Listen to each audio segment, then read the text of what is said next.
欢迎来到老美帮帮忙，我是 Ajax。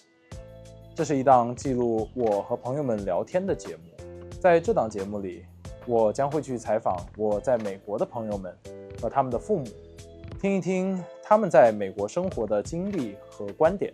作为本系列的第一季，我们的话题将会围绕教育展开，看一看美国父母都是如何为自己的孩子去定义和选择一所满意的学校。今天我们的嘉宾是我在美国最好的朋友之一 Sam 和他的爸爸 Ron。 在大学之前， Sam 的教育经历囊括了许多不同种类的学校。他小学读的是公立学校，初中是一所特许学校，直到高中 Ron 才决定将 Sam 送进私立学校。今天我就想听一听 Ron 当初为什么会为 Sam 选择这些学校，同时也听一听他们对于美国的初级教育有一些什么观点。更重要的是听一听他们对想要留美的中国家庭有一些什么样的建议。我希望这档节目里面的观点能够对我们的观众有所帮助，如果没有帮助的话，至少希望里面的观点足够有趣，能够成为不错的电子榨菜。Ron, Sam, thank you so much for accepting my invitation and become the first set of guests to my show, Memory Lane. And today I wanted to see what are your opinions on the American education system, mostly elementary school through high school, because it's a very big difference what we have in China, what people are used to over there, and what we have here. So if you can just generally tell our audience about what were the general type of school that you sent Sam to, and yeah, that's first hello to everybody. Ni hao. Ni hao. Hi, Ajax. You know, here in America, the school system is set up where you have a few different choices, Ajax. Public, private, or charter, and then religious, okay? So in our case, the neighborhood that we lived in, and we planned this out actually, bought a house in an area where we knew there was a good elementary school, because that's the first step here is elementary, and walking distance from home, and highly rated school. So that choice for elementary school was fairly easy for us. You know, for your audience, I would say that they should be focused, depending on the age of their child, and what grade level they go in. So we have basic elementary, middle, and high school. Okay, and carefully look at the area that they're going to move into, and then the choice becomes simple. You know, we wanted somewhere close to home. We didn't want to put them on a bus to travel, an hour away or anything like that. And for early education, our focus, Sam's mother and mine, was a good public school system. That's what we wanted at first. Right, and it was mostly because of the distance between your house to the private school, which sort of drive you away from choosing. And also the private school options in elementary school are usually religious based, and our family is kind of moderate in terms of religion, and we saw more value in the public school system. And let alone, just like you mentioned, the public school was literally walking distance from our house. And some of my earliest and best childhood memories was simply walking to school with you early in the morning with my little book bag and everything. Great times. Yeah. And what about middle school? Okay, middle school in our case, we had moved from our home in Long Beach, New York, to Palm Beach in Florida. And Sam finished out his elementary school there. Again, it was a similar situation. Close by, good public school, good ratings.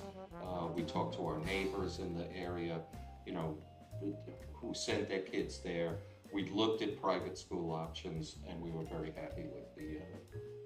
Yeah. Also, when we got from Long Beach, New York, down to Palm Beach County, Florida, The elementary school that we were stationed in, because it was close to our house, so they selected that one for us. We could petition against it if we didn't like it. It happened to be great. I went there in 3rd grade, and it was called Timber Trace Elementary. Really normal, great public school. The step up from that for middle school was called Duncan, and it was Duncan Middle School. I heard interesting things about it as a kid, even like knowing that Duncan Middle School, there's a bunch of bullies there and it gets tough, or like whatever it is. And I remember being like a little kid thinking like, oh, I don't want to go there, I'm scared. And that's actually something that we discussed. I'm like, hey Dad, there's like scary kids that go to Duncan or something. That was a major factor. After hearing some negative comments about that particular middle school, I took the time to go and take a tour of the school, and it didn't meet what I had wanted for Sam at all. Yeah, it was really old. It was old. Just like old and plain. They didn't offer any extracurricular activities also. You know, they didn't have a music department, they didn't have an arts department. Yeah. You know, and like I said, it just did not have a right feeling. And then hearing from other parents that their child went there and there were problems, let's say problems, kind of put the squash on it. And that's when we started looking at, well, what can we do as opposed to putting them there? Because when you come to America, the area that you live, if you're going to go public school system, is decided where you live. Okay, so that's something for your audience to keep in mind. Yeah. What we wound up doing was explore our options. Again, it was public, religious school, or what they call a charter school here. And in Sam's case, we found a charter school called Bach. It was a school for the arts that required the student to actually interview, audition for. So they were very discriminating about who would get it, and we decided to go that route. Sam chose communications for his pursuit, prepared an oral speech, a written. There were three parts of the interview process. Yeah, it was a storyboard, actually, I had to write out, almost like as if I was going to make a movie, and how I would frame by frame do the movie. It was really interesting, the interview process. Now, speaking about that middle school, it's a very unique one, and just to give our Chinese viewers context as to what a charter school is, think of it as kind of the blend between public and private. They still get some funding from the state government, but then there's also a ton of private donors to the school that make it happen. And that one was an art-centered school, right? So I chose communications. There was also theater and visual arts and instrumental arts, and those were all funded primarily through private donors, actual musicians and actual people who were in the media who wanted a great education for the local community. So in rare cases, if you move into a really good place, you can find some amazing charter schools. Yeah. Right. And charter schools are not limited to only art focus. There's also science focus. Yeah. Right? There's some really, really excellent ones based around STEM, so science, technology, engineering, and math. And I would personally really focus on those, especially now with the future being focused in those industries. Yes. Right. Yeah. And moving on from that, there's where the big transition had happened, where you went from a public school system, sort of, and Ron, you decided it's time to send Sam to a private high school. And what was that like? You know, it was weird. It was really different. It was a way. I'm sorry to cut in, but it was weird for me as a kid, because I went to this wonderful middle school, and there was a parent school to the arts middle school. It was the arts high school, and I really wanted to go, but I would say maybe I was a little arrogant and full of myself at the time as a kid, and I didn't prepare for the audition to get to the high school, because I thought, I went to the middle school, it'll be fine, and I didn't get in. And then I felt like a failure. And then I'm looking at my dad, like, I don't want to go to the public high school, because remember how we were talking, there's problems with the middle school? The high school was even worse. More problem. Like actual, like really crazy, fights and stuff you don't want to be surrounded by. So I'm looking at him like, what are we gonna do? I had no idea. So what did we do? We we were very fortunate, and we had an introduction to a brand new private school that was Oxbridge Academy, and it was their first year in existence. So I was a little concerned. It's new. We don't know what's what. So I and Sam's mom took time to go to every opportunity that they offered us to get an idea, like different, they would host a tour of the school. They had tutorials for us to look at. And we went in, it was a completely modern facility, brand new, state-of-the-art everything. And if you remember, they got some teachers from the middle school that I went to. Specifically, my favorite history teacher, they actually took from the middle school that I went to, hired him for the high school. And for me, that was a big deciding factor, because if they saw the value in that teacher, that means they can see the value in education as a whole. So it really took a lot for us to kind of make that decision. But I'm really thankful that, my dad was super involved hands-on with, the actual touring and interviewing of the teachers, and made sure it was a good fit. And I think that's one of the more important things as a parent, to be super involved, hands-on, meeting the teacher, stepping into the school. You can't really send your kid off to school because, there's an online review that said, oh, it was a good school. Yeah, it's an interesting thing, Ajax. It's not like, we kind of interviewed the school. Okay. We went in and we said, hey, what can you do for our child? And what was presented to us was first-class teachers from around the world. The French teacher was from France, the English teacher was from England, so forth and so on. Sam's very favorite teacher was hired out of there. Then I wanted to know about, extracurricular activity. What can he do after school that would enrich his life? Sam was getting interested and involved in sports. What is your sports program? And it was excellent. Wonderful sports program. I played soccer, I played lacrosse, I played football. Thinking back to the decision-making process, pretty much the last thing that we were like, okay, this seals the deal, this is a great choice. Since it was a private school, we looked into who were the financial backers of the school, and they were quite literally billionaires. So we knew the school wasn't going to fail, and we knew that I was pretty much in line for a great education. We also were very interested in the food program. Oh yeah, because food was good. Sam being a foodie and me being a foodie, and we were extremely impressed with the dining options. Not just like, here's a tray full of whatever. He had almost like a kitchen with chefs and everything. It was great, man. I had extremely impressed. Steak, pasta, different type of soup every day. That's one of the main benefits to private schools. Usually the food program's really good, as opposed to, public school. The food is terrible, actually. I was also horrendous. Yeah, I was also very concerned, and he's going to be there for 4 years. At the end of the 4 years, what are they going to be able to do for my son in his next choice going to college? Oh man! And they had a full staff, 4 people dedicated to understanding the student, sitting with the student, getting their interest, their vision, and then advising them a number of different schools where they felt they would be placed well. And to me, that was really important, having not gone to college myself and not being able to properly advise myself.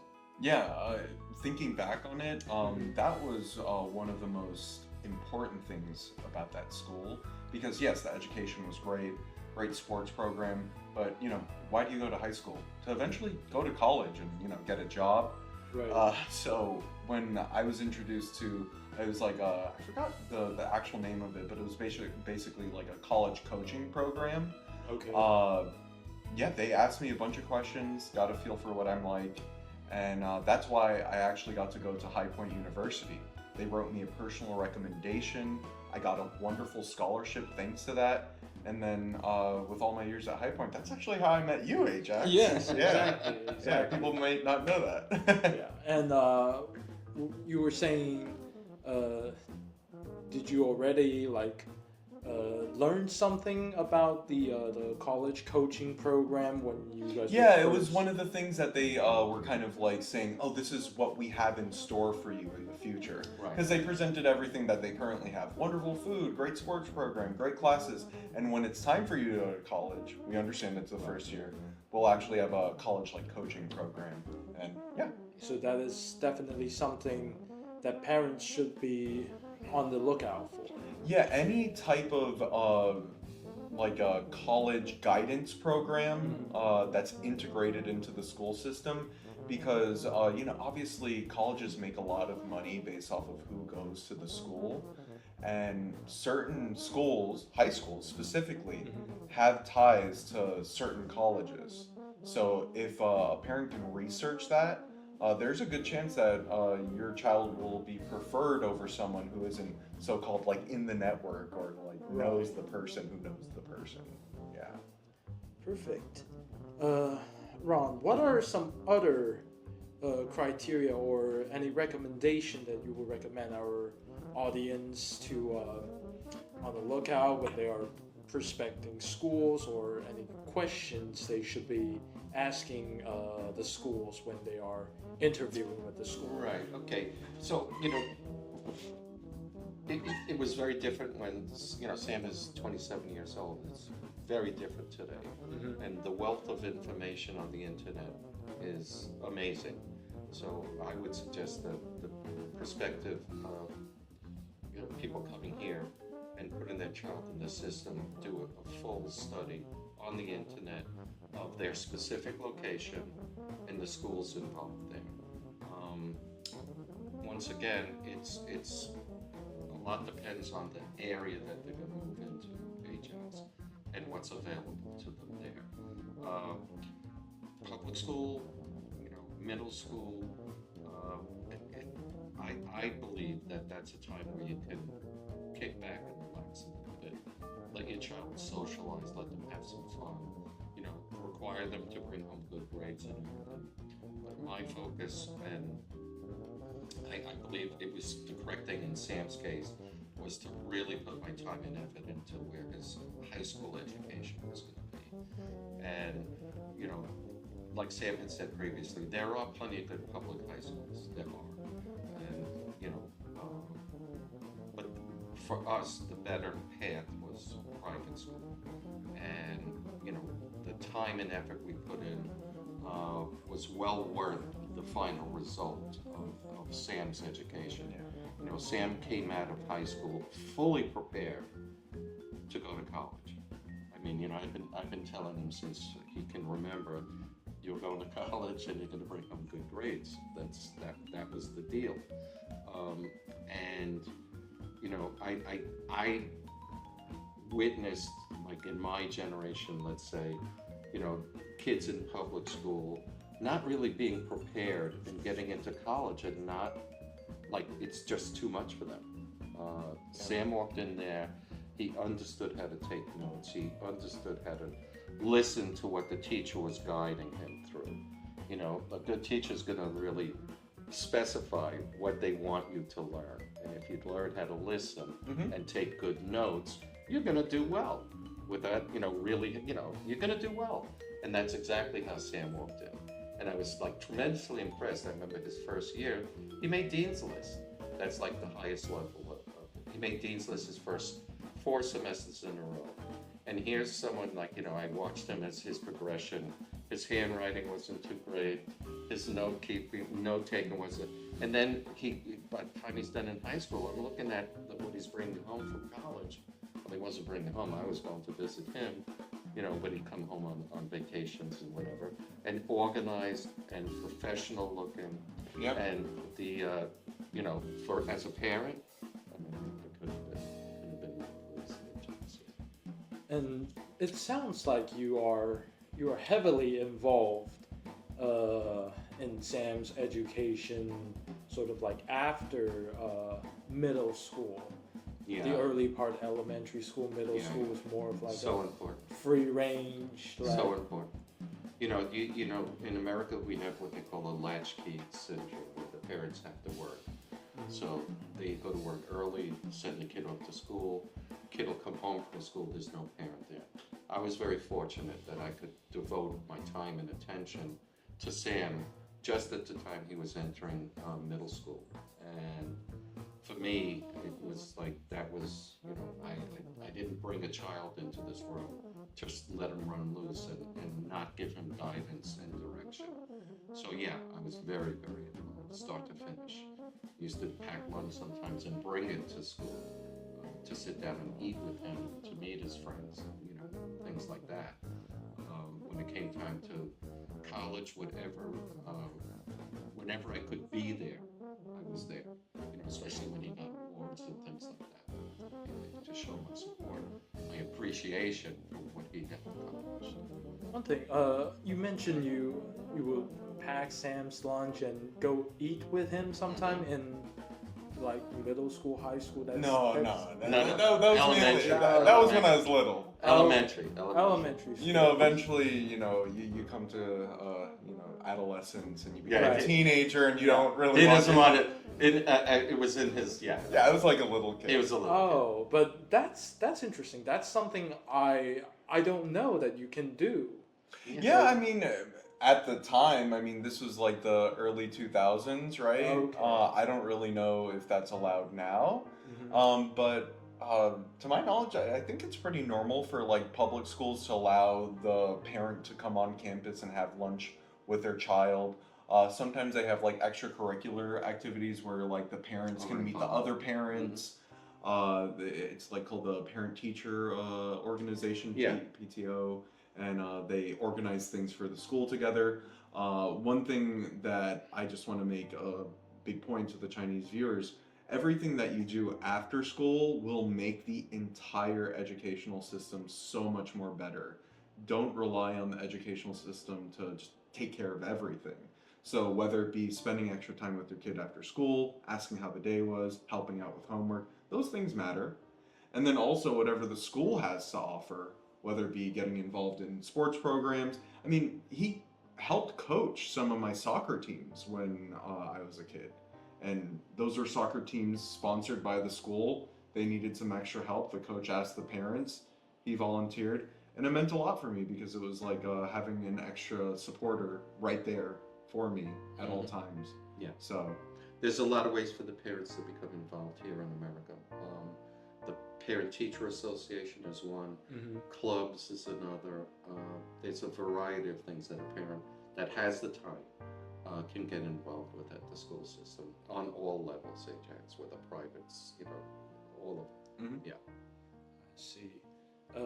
Has there any changes in like the level of commitment that you have, that you feel compelled that you need to, I have to do this, you know, for the school, you know, maybe coaching the soccer team. Do you feel compelled to do that? I don't think compelled would be the right word, Ajax. you just kind of wanted to. In my case, I wanted to do these things. There was no pressure, Right. let's say, being put upon me by any of the institutions. Okay, what they did is present you with, here's an opportunity for you to become involved. That's more like the case. In my case, like I said, I was lucky enough to not have to be working full time when Sam was still very young. And for me, that was like, I couldn't think of anything better to do with my time. I see. Well, as a first-generation immigrant, Ron, were you faced with any form of like surprises, you know, as a young parent when you first have to interact with the American education system? It's an interesting point you're making, Ajax, because in my particular case, you know, I am technically second generation. Okay. My mother and father were immigrants. Okay, but in both my mother and father's cases, they were fluent in English. Okay, their parents were the didn't speak English. So, for me, I was raised, as English is my first language, okay? So I did not technically feel anything like someone coming from China would feel, okay? So I really can't say anything other than the importance for be it Chinese, Italian, French, whatever, anyone coming to America, very, very important for the parent to get involved and to learn English for the benefit of their child and for the benefit of their own lives. I faced no difficulties, no confusion whatsoever. And I believe today in America that, a family coming here, a family of influence, I mean, it's, they're going to come here, business people, educated people, that they're going to find things, very easy. And it's also, the community that you move into, that's worth exploring. Is it a friendly community? Is it a welcoming community? Are there going to be cultural aspects about the community that they'll feel comfortable with as well? I think that maybe is a way to answer the question. But what about Sam? Like when you going through all the schools, as you're growing up, anything that sort of like surprises you or you think might be a common issue for kids? Yeah, I mean, when I was coming up, social media was just becoming a thing, right? So in elementary school, it didn't exist. No one had iPhones. By middle school, it started to actually happen. And then by high school, people had Facebook profiles, so on and so forth. I would say the biggest thing for parents and children to navigate is the way that social media is ingrained into society here. And it's not for the best. It's actually kind of dark when you think about it, because a lot of kids get all of their social life and positive reinforcement on a screen rather than in real life. And I have, younger cousins that are currently, going through middle school and high school. And when I ask them, hey, how are things? You hang out with your friends, you go to the mall. It's a little bit different now. So that's just something to watch out for. Monitor your child's social media use, and also monitor your own social media use as a parent, because there's no protections here in the US. Everything is allowed on the internet, and it's a bit scary at times, so be careful. That's one thing. And then in terms of any other challenges, it's an unfortunate truth here in America, but there are bullies. And unfortunately, bullying does actually come from, a lot of it comes from social media posts. So, you have the classic cyberbullying, and then you actually have real life physical bullies that, will assault your child. And that comes to the greatest importance of choosing a good school and a good area, because the likelihood of there being physically violent bullies in a nice area is a lot lower than, a low-income area, just because of the way that, that happens in society. So that's another thing. Any other challenges that I could think of? I didn't experience it myself because luckily we chose schools that were pretty close to the house, but if you choose a school that's kind of far from the house, the bus rides can become a lot. And also you have to remember, bus rides are unmonitored for the most part. You have the bus driver, but you don't actually have anybody watching the children on the bus. And just in the 20-minute bus rides I had from school, there were some crazy things that happened. Kids, throwing food at each other, joking around, sometimes actual instances of like bullying and physical violence, not that much. But a lot of inappropriate stuff. Like I just remember being like a little kid on the bus and like the older students like showing me like a graphic video that I didn't want to see, and me being like, oh, I'm a little kid, don't show me that. So yeah. Bus rides can be interesting, and once again, another reason to choose a school that's closer to your house. If you can, drive your kid to school. So Same was driven to school primarily it was until middle school. until the end of middle school. I used to drive you to Bach and pick you up in the beginning. Yeah. Yeah, and Also, I took the bus in elementary school, but that was because it was so close. It It was was just literally so like close. a 10-minute it bus was ride. just so close. And they were really convenient. Also. Yeah, and I'll straight up tell you, I don't know if I told you, bus rides are crazy. Just saying, like, there's no one watching what's going on between the kids, so like it can get crazy. The question you just asked before, surprises, concerns. Are you concerned for your families coming here? Any kind of like prejudices towards Chinese immigrants in that respect? I'm just curious. It's more just very general question. A general aspect, okay. Yeah, like some All right, unique stuff that maybe. Yeah. Because I think it's something that a parent might be concerned about. Yeah, You know, definitely. That you're coming into another culture, that the kids could be teased or picked upon specifically for being a Chinese person as opposed to like an American. In the United States, obviously every state is different, and to integrate into society in a way that's a little bit easier, it's really important to choose an area maybe that's a little bit more comfortable. And when I say that, try to figure out where there are more Chinese or even Asian populations in the United States, because that means when they go to elementary school or middle school, it's not going to be a white person's first time seeing an Asian person, and little kids can be kind of mean. They don't mean to be mean, but they're like, why are you different? Yeah. So that's something I find to be really important. You want to choose a community that has diversity, Right. rather than it just being like a monoculture where it's all the same people, because then if you're the one that sticks out, it can be more difficult. 100%. Right. Well, we've go through a lot, and before we end today's episode, any last advice, comment that you will give to newcomer, families that are thinking about moving here? Anything? Sam, you want to go first? Yeah,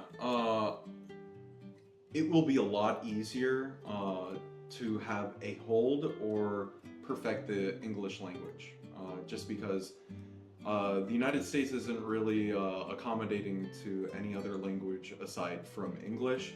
Maybe Spanish a little bit, but you should learn English.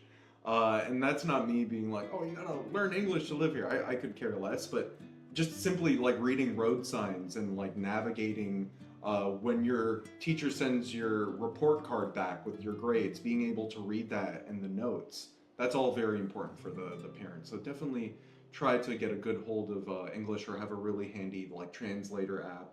That's super important. And other tips would just research as much as possible the place that you're moving to. Go and visit for more than just a day or two. Get to know the restaurants around, get to know the businesses around, get to know the schools. And then you'll be able to kind of center what is it going to be like living there. And then lastly, thinking advice for a Chinese person coming to America, just have a positive mindset. It's going to be different, but don't let that scare you, because this is a land of tremendous opportunity, and it can be really, really amazing.